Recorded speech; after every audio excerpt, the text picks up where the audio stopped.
Welcome to Time News Studios.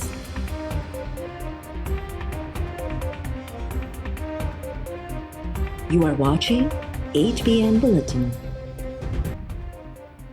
Naushahro Firoz की दहशतगर्दी तोड़ अदालत के हुक्म ते GDI अगवान मुर्तज़ा जतोई जेल मुंतकिल।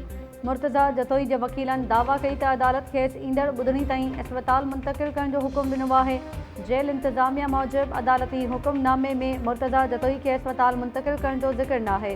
अदालत मुर्तज़ा जतोई के जिस्मानी रिमांड ते पुलिस हवाले कयो आहे। खेसि 20 फरवरी ताईं जेल में रखियो वेंदो।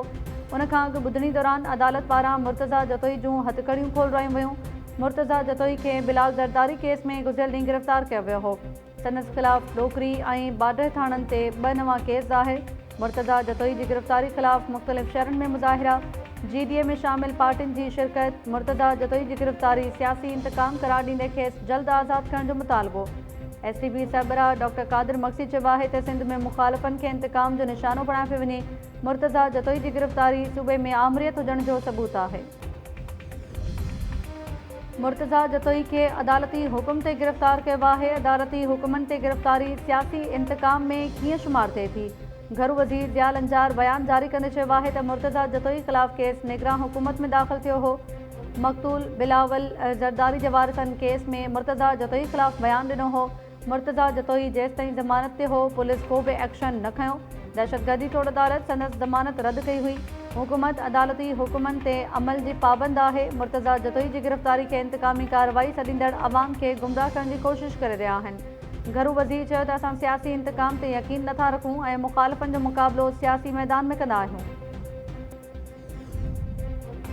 नामियारे शाइर डॉक्टर आकाश अंसारी जे क़त्ल केस में फरियादी पारां JIT जोड़ण जो मुतालबो। इब्राहिम उर्फ जान मोहम्मद अंसारी IG सिंध घरू ऐं कानून वारी वज़ारत खे ख़त लिखी छॾियो। ख़त में लिखियो वियो आहे त डॉक्टर आकाश जे क़त्ल केस में संगीन कानूनी ऐं इख़्लाक़ी सवाल पैदा थिया आहिनि। उन करे पुलिस समेत ॿियनि कानून लागू कंदड़ इदारनि जे ऑफिसर्स ते ॿधल JIT जोड़ी वञे। डॉक्टर आकाश जे क़त्ल केस में गिरफ़्तार पुट जो 4 ॾींहनि जो जिस्मानी रिमांड मंज़ूर। हैदराबाद जी दहशतगर्दी तोड़ अदालत जवाबदार लतीफ़ आकाश खे पुलिस हवाले करे छॾियो। डॉक्टर आकाश जो क़त्ल केस संदसि मारोट इब्राहिम उर्फ जान मोहम्मद अंसारी जी फ़रियाद ते दाख़िल कयो वियो हो। वफ़ाक़ी काबीना सामूंडी वसीलनि जी हिफ़ाज़त ऐं पाइदार इस्तेमाल बाबति आलमी मुआहिदे ते सहीहुनि जी मंज़ूरी ॾेई छॾी। डॉक्टर शाहिद असलम मिर्ज़ा खे कोरंगी फिशरीज़ हार्बर अथॉरिटी जो MD मुक़ररु करण जी मंज़ूरी। काबीना के ख़िताब में वज़ीर आज़म शहबाज़ शरीफ़ चयो आहे त अॻिते वधण लाइ मुल्क में साज़गार हालतूं ज़रूरी आहिनि। आलमी बैंक जा तारीख़ी जुमिला ॿुधण बाद वेहण बदिरां अॻिते वधणो आहे। वर्ल्ड बैंक जा 9 डायरेक्टर्स आया ऐं पाकिस्तान जी मुआशी तरक़ी लाइ सुधारनि ते इत्मीनान जो इज़हार कयो। तुर्क सदर जे दौरे बाबति वज़ीर आज़म चयो त तुर्की सां वापार खे $5 अरब ताईं वधायो वेंदो। तुर्क सदर जे दौरे दौरान केतिरनि ई MOUs ते सहियूं बि कयूं वेयूं। काबीना खे ब्रीफिंग में ॿुधायो वियो त सऊदी अरब मुल्तवी अदायगी ते माहवार $10 करोड़ जी पेट्रोलियम मसनूआत जी फ़राहमी जो फ़ैसिलो करे वरितो आहे। वज़ीर आज़म भरपूर हिमायत करण ते सऊदी वली अहद मोहम्मद बिन सलमान जा थोरा मञिया। वक़्तु साबित कयो त मुख़ालिफ़नि खे गारगंद नफ़रत ऐं ॾफेड़ खां सवाइ कुझु नथो अचे। तरक़ी जो तसलसल न टुटे हा त मुल्क ख़िते ऐं दुनिया में घणो अॻिते हुजे हा। अॻूणे वज़ीर आज़म नवाज़ शरीफ़ जूं पंजाब जे MPS सां मुलाक़ात में ॻाल्हियूं। नवाज़ लीग सरबराह चयो त महांगाई में घटिताई थी आहे। पॉलिसी रेट में घटिताई सां कारोबारी बिरादरी जो एतमाद वधियो आहे। मुल्की मईशत बि बहितर थींदे नज़र अची रही आहे। वज़ीर आज़म शहबाज़ शरीफ़ जी साराह कंदे नवाज़ शरीफ़ चयो त आलमी मालियाती इदारा बि वज़ीर आज़म जी महिनत जी साराह कनि था। CPEC ख़िते में वापार खे हथी वठाइण लाइ अहम रिथा आहे। CPEC ख़िते में तरक़ी ऐं ख़ुशहाली आणींदो। विच एशियाई मुल्कनि खां बलूचिस्तान ताईं पाणी जी पाइपलाइन विछाई पई वञे। उन लाइ रक़म UAE पारां मुहैया कई वेंदी। सदर आसिफ अली ज़रदारी जो इस्लामाबाद में आलमी कॉन्फ्रेंस के ख़िताब। इलाक़ाई राब्ता ऐं इक़्तिसादी सहकार मज़बूत करण जे अज़म जो इज़हार। सदर चयो आहे त चीन खे विच एशिया ऐं विच ओभर सां ॻंढण लाइ पाकिस्तान कुदरती तिजारती राहदारी आहे। CPEC ऐं गवादर असांजे ईंदड़ नसलुनि लाइ काराइता साबित थींदा। PTI पारां 26वीं तरमीम वापसि थियण ताईं एहतजाज जारी रखण जो इशारो। लाहौर हाई कोर्ट बार जे कन्वेंशन के ख़िताब में बैरिस्टर गोहर चयो त अदलिया में सुधारनि जी शुरूआत 26वीं तरमीम वापसि वठण सां कई वेंदी। अदालत खे घुर्जे हा त बिल तेसि ताईं पास थियण न ॾे हा जेसि ताईं मख़सूस सीटुनि ते फ़ैसिलो न थिए। हाणे अहिड़ी कानून साज़ी जी रस्ता रोक करणी पवंदी। सेनेटर हामिद ख़ान चयो त 26वीं तरमीम वापसि थियण ताईं PTI जो एहतजाज जारी रहंदो। ऑपोज़िशन इतिहाद जे सरबराह महमूद ख़ान अचकज़ई चयो त शहबाज़ शरीफ़ दोस्त आहे पर ॿियनि जे मैंडेट ते वेठो आहे।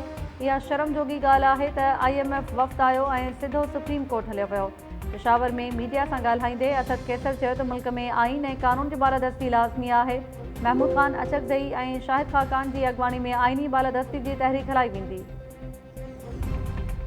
अडियाला जेल मां ख़त पोयां ख़त अची रहिया आहिनि। मिंथूं कयूं पियूं वञनि त मूंखे बचायो। पंजाब जी वज़ीर आला जा ॿिए ॾींहं बि PTI बानी ते तनक़ीदी वार। नारोवाल में जलसे के ख़िताब में मरियम नवाज़ चयो त PTI बानी पंहिंजे ॿारनि खे लंडन में रखियो आहे। क़ौम जे ॿारनि खे वरी हंगामनि ऐं तशदुद ते भड़कायो वियो। PTI मुल्क खे दिवाले ॾांहुं धिकियो ऐं दोस्त मुल्कनि सां लाॻापा ख़राब कया। पहिरीं पंजाब में रिश्वत खां सवाइ को बि कमु न थींदो हो। रिश्वत जी रक़म फराह घोगी ऐं पिंकी ॾांहुं वेंदी हुई। अलीमा ख़ान पारां PTI बानी जी सिहत ख़राब हुजण बाबति अफ़वाहुनि जी तरदीद। अडियाला जेल में PTI बानी सां मुलाक़ात बाद अलीमा ख़ान चयो त बानी सां घर भातियुनि जी मुलाक़ात थी आहे। हू सिहतमंद आहे ऐं जेल में खेसि सहूलतूं बि मिली रहियूं आहिनि। बानी ॿुधायो त जेल में बुशरा बीवी खे अकेलाई में रखियो वियो आहे। साणसि मुलाक़ात बि न कराई वई। अलीमा ख़ान मौजूदु जेल इंतज़ामिया ॿुधायो त खेनि ऑर्डर आहे त बुशरा बीवी सां मुलाक़ात नाहे कराइणी। क़ौमी असैम्बली में अपोज़िशन लीडर उमर अयूब चयो आहे त कंहिं सां बि बैकडोर मुलाक़ातूं न पयूं थियनि। बुशरा बीबी ऐं बानी सां वकीलनि जूं मुलाक़ातूं बंदि कयूं वेयूं आहिनि। पंजाब समेत समूरे मुल्क में पुलिस गर्दी चोट चढ़ियल आहे। सेनेट इजलास में गोड़। डिप्टी चेयरमैन ऐं अपोज़िशन मेंबर्स विच में सख़्त जुमलनि जी ॾेवट। अपोज़िशन मेंबर्स तरफ़ां 250 घेरा। डिप्टी चेयरमैन जी इस्तीफ़ा ऐं गो गीलानी गो जा नारा। वक़्ती चेयरमैन सैयदाल नासिर जी सदारत हेठि सेनेट जो इजलास थियो। वक़्ती चेयरमैन गुज़िरियल ॾींहं जे वाक़िअनि ते वज़ाहत ऐं रूलिंग ॾिनी। सैयदाल नासिर चयो त गुज़िरियल ॾींहं जे कयल इशारनि जो मतिलबु कंहिंजी दिलि आज़ारी न हो। वक़्ती चेयरमैन पंहिंजा लफ़्ज़ कार्रवाई मां हज़फ़ कराए छॾिया। डिप्टी चेयरमैन PTI जे ओन अब्बासी, हुमायूं मोहम्मद ऐं फलकनाज़ चित्राली खे हलंदड़ सेशन लाइ मुअतल करे छॾियो। ऐवान मां ॿाहिरि कढण जो हुकुम। सेनेट जो इजलास 21 फरवरी ताईं मुलतवी। क़ौमी असैम्बली जे इजलास में सिंध जे मोटरवे जो ज़िक्र। मेंबर्स पारां ख़राब सूरत हाल ते ॻणती ज़ाहिर। MQM अॻवान अमीनुल हक़ चयो त कराची हैदराबाद मोटरवे एक्सप्रेस नाहे। उनखे मोटरवे चवणु मोटरवे जी तौहीन आहे। ही मोटरवे सभ खां वधीक टोल टैक्स ॾिए थो। उनजी हालत बि सभिनी खां वधीक ख़राब आहे। नवीद कमर चयो त असीं ॻाल्हियूं न पर फिज़िकली कमु चाहियूं था। घटि में घटि वज़ीर आज़म खे मोटरवे जो जवाबु ॾियणु घुरिजे। पार्लिमानी सेक्रेटरी जवाबु ॾींदे चयो त ही मोटरवे सिर्फ़ु सिंध जो न सॼे पाकिस्तान जो आहे। असां फिज़िबिलिटी ऐं अलॉटमेंट ते कमु मुकमल करे वरितो आहे। MQM मेंबर मुस्तफ़ा कमाल चयो त M9 मोटरवे जो मसइलो सेक्रेटरी न वज़ीर आज़म सतह जो आहे। वज़ीर आज़म सां ॻाल्हाइणु घुरिजे। कराची मां लखें गाॾियूं निकिरनि थियूं। पुलिस वारा किरोड़े रुपया रिश्वत वठी हैवी ट्रैफ़िक खे शहर में छॾनि था। पार्लिमानी सेक्रेटरी गुल असगर ख़ान जवाबु ॾिनो त कराची हैदराबाद मोटरवे लाइ 6 नयूं लाइनूं ठाहियूं पियूं वञनि। मुस्तफ़ा कमाल चयो त हैदराबाद सखर न पर सखर खां कराची मोटरवे जी ॻाल्हि थियणु घुरिजे। कराची में अफ़रा तफ़री थी वेंदी। पोइ चवंदा गाॾियुनि खे केरु साड़े रहियो आहे। कराची खां लखनि जी तइदाद में हेवी गाॾियूं निकिरनि थियूं। सिंध मां इज़ाफ़ी टोल टैक्स उगाड़ी ते बि एहतजाज। NHA कहिड़े क़ानून तहत हिकु ज़िले मां 3 टोल टैक्स वसूल करे रही आहे। क़ौमी असैम्बली में ध्यानु छिकाए नोटिस में सवाल। MQM जे MNA वसीम ख़ान चयो त कराची हैदराबाद मोटरवे ते 2 महीननि अंदरि टोल टैक्स 460 रुपया खयो वियो आहे। जंहिं ते पार्लिमानी सेक्रेटरी गुल असगर ख़ान जवाबु ॾिनो त NHA वटि टोल टैक्स उगाड़ी खां सवाइ रोडनि जी मरम्मत लाइ बजट न आहे। हाईवे ते 30 किलोमीटर ते टोल टैक्स लॻाए सघिजे थो। ॾखिण वज़ीरिस्तान में फोर्सिस जे ऑपरेशन दौरान 3 ख़वारिजी मारिजी विया। ISPR मूजिबि सरारोहा में ख़वारिजी दहशतगर्दनि जी मौजूदगी जे इतला ते ऑपरेशन कयो वियो। सिक्योरिटी फोर्सिस दहशतगर्दनि जे ठिकाणनि खे निशानो बणायो ऐं 3 ख़वारिजी मारिजी विया। इलाइक़े में ख़वारिजनि जे मुकमल ख़ात्मे ताईं ऑपरेशन जारी रखियो वेंदो। ISPR चयो त फ़ौज मुल्क में दहशतगर्दी जो नासूर ख़तमु करण लाइ पुरज़म आहे। वफ़ाक़ी घरू वज़ीर मोहसिन नक़वी वज़ीरिस्तान ऑपरेशन ते फोर्सिस खे भेटा पेश। कराची में ट्रांसपोर्ट समेत ॿियनि मसइलनि ते ॻाल्हि ॿोल लाइ मुख़्तलिफ़ पार्टियुनि जो इजलास। सिंध हुकूमत पारां कोठायल इजलास में मुतहिदा ऐं ANP समेत मुख़्तलिफ़ पार्टियुनि जे अॻवाननि जी शिरकत। इजलास बाद करियल प्रेस कॉन्फ्रेंस दौरान सूबाई वज़ीर शर्जील मेमन चयो त गुज़िरियल ॾींहुं पेश आयल हादसे जे ज़िम्मेवार टैंकर ड्राइवर खे गिरफ़्तार कयो आहे। हंगामनि में मुलविस 15 जवाबदार बि गिरफ़्तार कया विया। सभिनी खे अहिड़नि वाक़िअनि ते सियासी बयानबाज़ी खां पासो करणु घुरिजे। चाहियूं था कराची जो अमन बरक़रार रहे।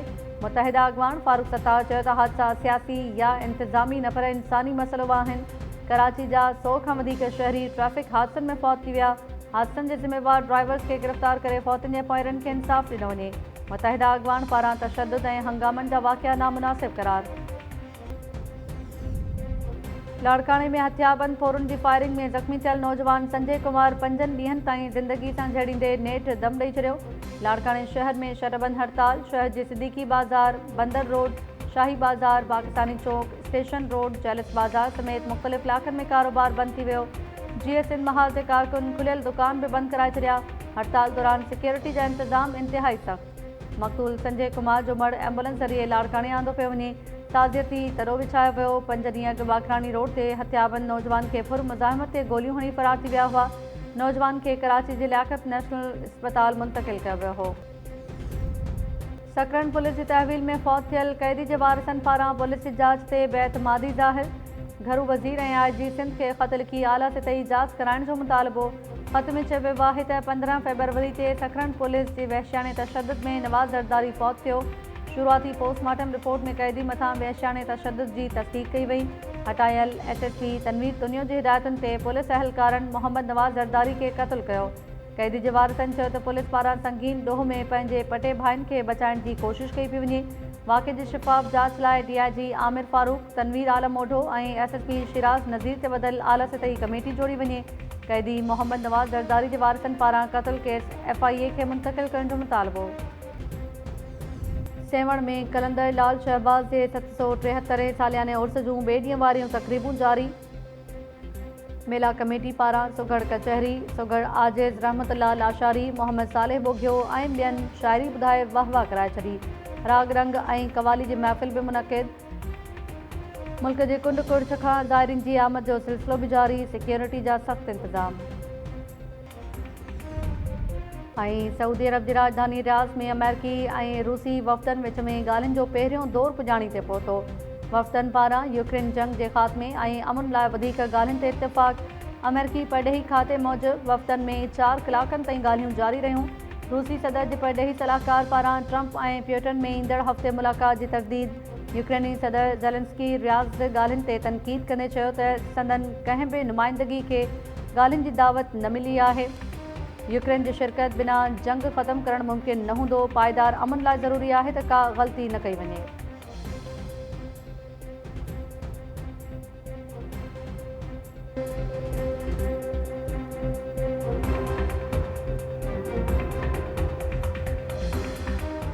अस्सलाम वालेकुम नाज़रीन, टाइम न्यूज़ सां गॾु आऊं आहियां ताहिरा वज़ीर। हेडलाइंस सां वठियूं तफ़सीली ख़बरूं शॉर्ट ब्रेक खां पोइ।